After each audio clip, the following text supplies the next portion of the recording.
Halo, selamat sore. Assalamualaikum warahmatullahi wabarakatuh. Teman-teman sekalian, di Instagram saya ada yang nanya gini, Bang, bisnis apa yang nggak pernah gagal katanya? Kasih tahu dong bisnis yang tidak pernah gagal ya. Nah, saya bingung jawabnya gitu ya. Kalau memang ada bisnis yang tidak pernah gagal, ya saya juga mau sih gitu ya. Saya juga mau gitu.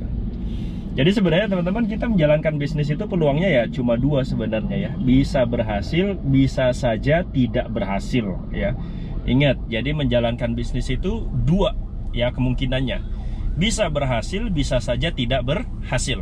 Nah, cuma teman-teman, kalau misalkan ilmu kita cukup ya kan, komunitas kita kuat, dan pertimbangan-pertimbangan dan sebagainya yang kita butuhkan itu kuat ya, insya Allah berhasil gitu ya. Nah, itu yang saya lakukan gitu. Artinya ya misalkan nih contoh saya kan jalanin bisnis online ya, saya menjalankan bisnis online. Maka ketika kita menjalankan bisnis online, kalau saya pakai FB Ads, maka teman-teman harus tahu ilmunya dulu gitu ya, harus tahu ilmunya dulu. Kalau memang pakai FB Ads, teman-teman harus tahu ya FB Ads itu seperti apa, berapa modal yang harus dibutuhkan ya. Nah, kalau ilmunya sudah ada, modal sudah ada, ya tinggal praktek ya. Kemudian kalau misalkan di tengah jalan ada sedikit misalkan boncos atau apa, bagi saya itu bukan sebuah kerugian gitu. Misalkan teman-teman jalanin bisnis nih, buka apa misalkan ya, contoh ya. Contohnya misalkan buka pecel lele gitu ya. Nah, ternyata di bulan-bulan pertama, bulan kedua nggak profit gitu. Nggak profit, kok sepi dan sebagainya. Nah, kalau teman-teman berhenti pada titik itu ya akhirnya rugi atau boncos. Tapi kalau teman-teman nggak berhenti ya, nggak berhenti itu berarti teman-teman belajar gitu loh. Kenapa sih 2 bulan ini kok yang makan di resto atau di pecel lele saya nggak banyak gitu kan? Nah, dievaluasi dong. Apakah tempatnya kurang strategis misalkan? Apakah tempatnya sudah strategis tapi nggak ada tempat parkirnya misalkan gitu? Itu kan repot juga ya. Buat teman-teman yang punya usaha begitu, yang butuh orang untuk datang, maka tempat parkir itu menjadi sebuah keharusan gitu. Kalau nggak ada tempat parkirnya ya orang juga mau datang kan males.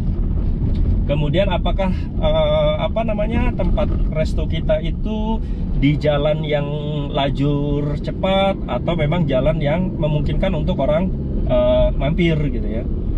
Nah, kalau di Bogor itu contohnya misalkan di jalan baru, itu kan jalan-jalan yang memang orang-orang tuh pengen cepet gitu, jalannya gede, satu jalur. Nah, kalau kita buka usaha di tempat-tempat seperti ini ya, buka apotik di tempat-tempat yang jalan cepat, lajur cepat, itu biasanya orang males gitu mampir, karena itu emang jalanannya untuk apa? Untuk ngebut gitu loh ya. Nah, itu jadi kita harus evaluasi.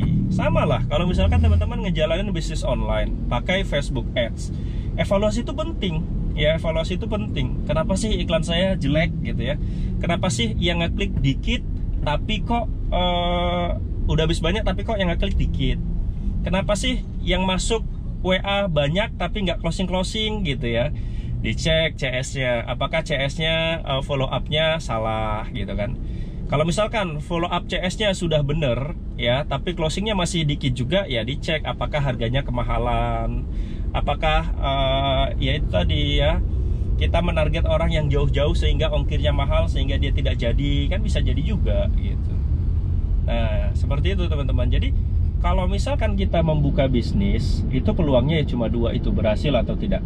Nah, yang jadi poin pentingnya adalah ketika kita buka bisnis dan kemudian belum berhasil, itu yang dilakukan adalah bukan berhenti tapi mengevaluasi ya, apa salahnya ya, apa salahnya. Contoh lah ya, contoh misalkan karena saya jalanin bisnis online, contohnya misalkan iklannya udah habis banyak kok nggak ada yang ngeklik. Nah, berarti itu salahnya adalah di iklannya ya. Berarti iklannya nggak gigit gitu loh. Orang ketika ngelihat iklan itu nggak pengen ngeklik gitu ya.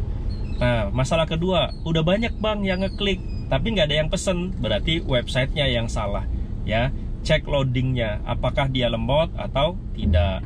Kemudian kalau memang loading nggak bermasalah, maka perhatikan apakah harganya yang terlalu mahal ya. apa namanya, penawarannya kurang menarik, ya bisa jadi kan seperti itu. Harga nggak masalah, tapi penawarannya kurang menarik. Ya bisa juga di tombolnya, tombolnya mungkin kurang terlihat gitu kan, kurang terlihat, maka tambah tombolnya, jangan cuma satu gitu. Nah kemudian yang ngeklik banyak, yang pesen banyak, tapi nggak closing. Nah berarti yang dicek berikutnya adalah CS-nya. Jadi yang dioptimasi itu kalau kita beriklan di Facebook itu ada 3. Pertama, optimasi iklannya agar mendapatkan CTR yang tinggi. Ya, CTR itu adalah click through rate, ya. Perbandingan orang yang kena iklan kita, yang ngeklik dengan yang kena, ya. Misalkan CTR-nya 1%, artinya adalah 1 orang yang ngeklik ketika ada 100 orang yang kena, kan 1%, 1/100. Ya, dioptimasi iklannya. Nah, kemudian yang dioptimasi berikutnya adalah dioptimasi websitenya. Setelah website dioptimasi, iklan sudah, website sudah, maka yang terakhir optimasi CS-nya.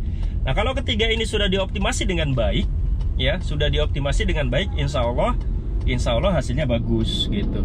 Hasilnya bagus. Nah masalahnya adalah seringkali pebisnis online itu nggak ngerti dia salahnya di mana, ya kan? Nggak ngerti salahnya di mana. Kalau pesanan jelek, dia tuh udah mikirnya iklannya jelek aja, ya. Wah kok pesanannya dikit, iklanku jelek nih, berarti gantilah iklannya. Padahal kan belum tentu, ya belum tentu iklannya yang salah. Siapa tahu yang salah adalah websitenya, ya kan, websitenya. Jadi kalau pesanan jelek, cek dulu yang pertama CTR-nya. CTR-nya bagus nggak gitu. Oh CTR-nya bagus, berarti iklan lu nggak salah. Jangan diubah-ubah iklannya, karena iklannya tidak salah. CTR yang bagus itu menandakan bahwa iklan kita bagus. Nah kalau misalkan CTR-nya jelek, barulah iklannya yang kita ubah gitu ya. Nah inilah pentingnya evaluasi, ya. Pentingnya evaluasi agar kita nggak salah mengambil keputusan. Bisnis apapun lah, kalau menurut saya bisnis apapun itu evaluasi penting. Nah kalau misalkan evaluasinya sudah baik, insya Allah bisnisnya pasti berhasil, ya. Tinggal kita berdoa kepada Allah, tawakal dan sebagainya, insya Allah berhasil. Yang penting itu tadi, evaluasi lah. Bisnis apapun ya, dievaluasi.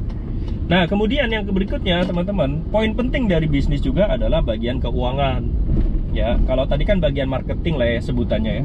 Menentukan, kalau kita yang jualan offline, menentukan tempatnya di mana, ada tempat parkir dan sebagainya. Kalau online tadi kayak iklannya, websitenya, CS-nya, itu kan bagian serangkaian bagian dari marketing. Nah selain itu teman-teman, kalau kita mau membuat bisnis itu kita harus juga memperhatikan keuangan, ya. Keuangan itu penting, ya. Jangan sampai gini, apalagi kalau misalkan sekarang itu kan kalau di online ya, ini saya ngomongin online karena memang saya bergelutnya di online. Kalau di online tuh sekarang kita ada COD ya, sebagian besar COD, 95% tuh konsumen pengennya COD. Nah, COD ini kayak uang semu, teman-teman. Jadi kita merasa bahwa wah, kiriman saya tiap hari banyak gitu ya. Akhirnya kita jor-joran ngiklan, ya kan, habis-habisan dan sebagainya. Tapi pas di ujung bulan, di akhir bulan ternyata, loh, kok uangnya dikit gitu ya. Kok uangnya dikit gitu. Nah, ini dilema ya kalau COD. Jadi kalau COD itu teman-teman harus memikirkan itu, jangan terjebak dengan kiriman yang banyak, tapi ternyata di ujung-ujungnya uangnya nggak ada. Ya kenapa uangnya nggak ada, kiriman banyak? COD itu pertama teman-teman harus perhatikan return, ya. Return itu artinya adalah paket sudah sampai konsumen, tapi konsumen nggak jadi beli, kan kurang ajar.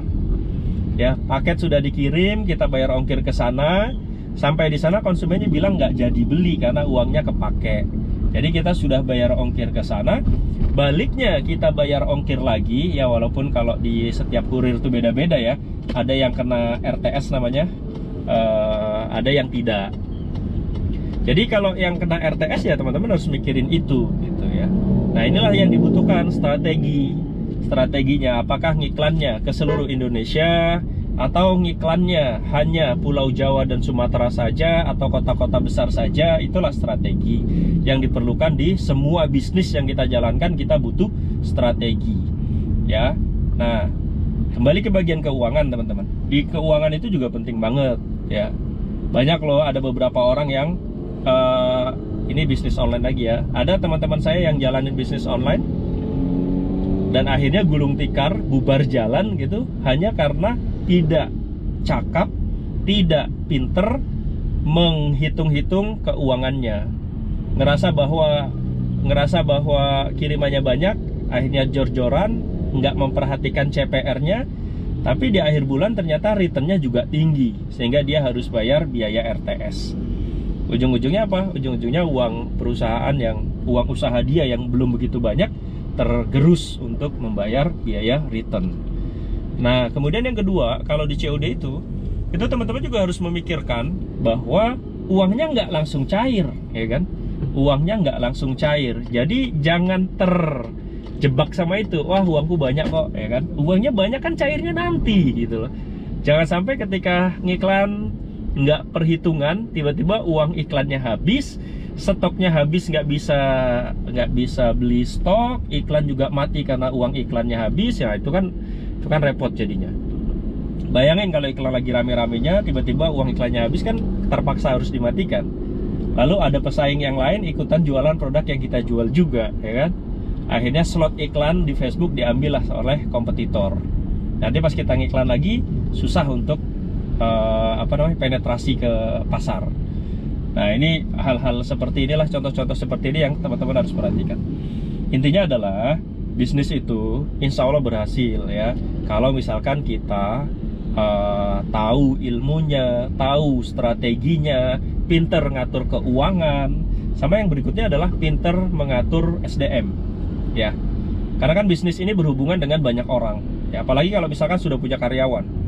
Kalau sudah punya karyawan, teman-teman harus mikir, ya kan, harus mikir bagaimana memaksimalkan karyawan yang ada, bagaimana mengatur karyawan kita, bagaimana mengatur orang-orang yang ada di dalam usaha kita gitu.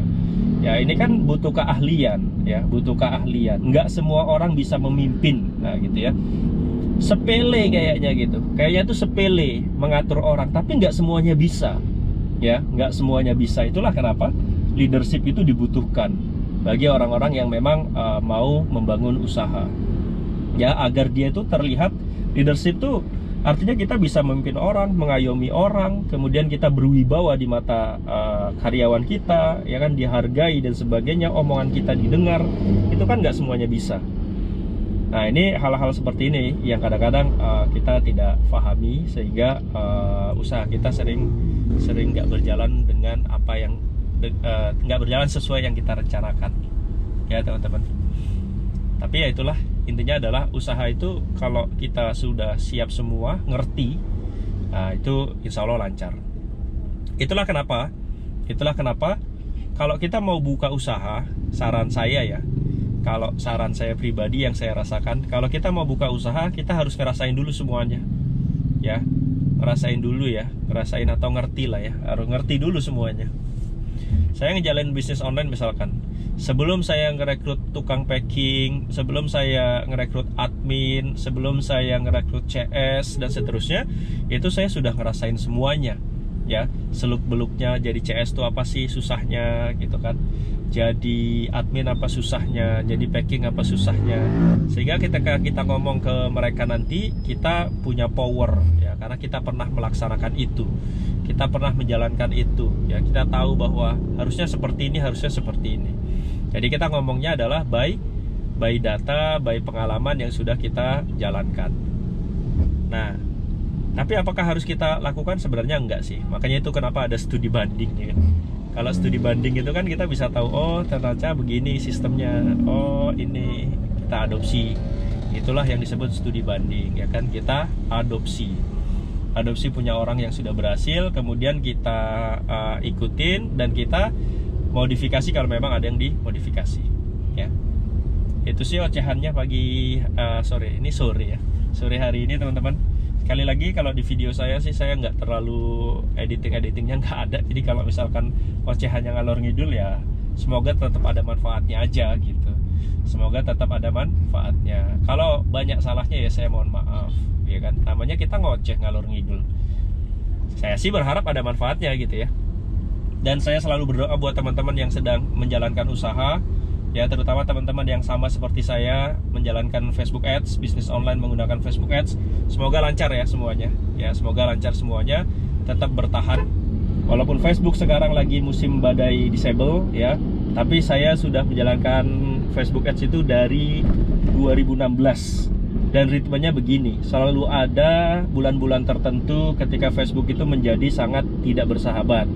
Ya, tapi nanti akan ada bulan-bulan tertentu di mana Facebook itu menjadi sangat bersahabat buat kita, ya kan? Iklannya kayaknya gampang diterima, rame terus, murah dan seterusnya. Jadi ya kita nikmati saja. Sekali lagi mohon maaf kalau banyak kesalahan. Saya tutup. Assalamualaikum warahmatullahi wabarakatuh. Bye bye.